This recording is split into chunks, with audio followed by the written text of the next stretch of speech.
మూడు అంశాల మీద ఈ రోజు మీటింగ్ లో కూడా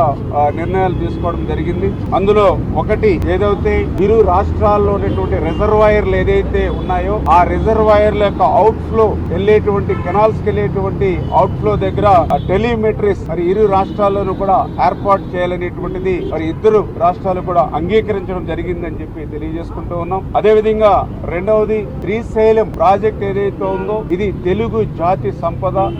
అటు ఆంధ్రప్రదేశ్ రాష్ట్రానికి గాని తెలంగాణ రాష్ట్రానికి గాని అత్యంత కీలకమైనటువంటి శ్రీశైలం ప్రాజెక్ట్ ని మనం కాపాడుకోవాల్సిన అవసరం ఉంది. ఆ ఉద్దేశంతో శ్రీశైలం ప్రాజెక్ట్ కి ఈ మధ్య కాలంలో ఏదైతే రిపేర్స్ విషయంలో గాని రక్షణ విషయంలో గాని ఏదైతే మరి నిపుణులు ఇచ్చినటువంటి ఆ డైరెక్షన్స్ ఉన్నాయో వాటిని ఫాలో అయ్యేటువంటి విధంగా మరి త్వరలోనే ఆ శ్రీశైలం సంబంధించినటువంటి ఆ రిపేర్స్ రక్షణ చర్యలు కూడా వెనువెంటనే తీసుకోవాలనేటువంటి నిర్ణయం. అంటే ఏదైతే సిడబ్ల్యూసి ఏదైతే గైడ్ లైన్స్ ఇవ్వడం జరుగుతుందో సిడబ్ల్యూసి రికమెండేషన్స్ ఏదైతే ఇవ్వడం జరుగుతుందో వాటిని దృష్టిలో పెట్టుకుని ఆ శ్రీశైలం ప్లంజ్ పోల్ అదేవిధంగా రక్షణ చర్యలు కూడా వెంటనే చేపట్టి ఆ శ్రీశైలం ప్రాజెక్టు ని అటు తెలంగాణ ఇటు ఆంధ్రప్రదేశ్ కాపాడుకోవాలనేటువంటిది కూడా ఇరు రాష్ట్రాల ముఖ్యమంత్రులు కూడా సమిష్టిగా నిర్ణయం తీసుకోవడం జరిగిందని చెప్పి కూడా తెలియజేసుకుంటూ ఉన్నాం. అదేవిధంగా మూడవది ఏదైతే ఈ యొక్క కృష్ణా నదికి సంబంధించినటువంటి బోర్డు ఏదైతే కేఆర్ఎంబి బోర్డు ఏదైతే ఉందో అది ఆంధ్రప్రదేశ్ రాష్ట్రంలో మరి అమరావతిలో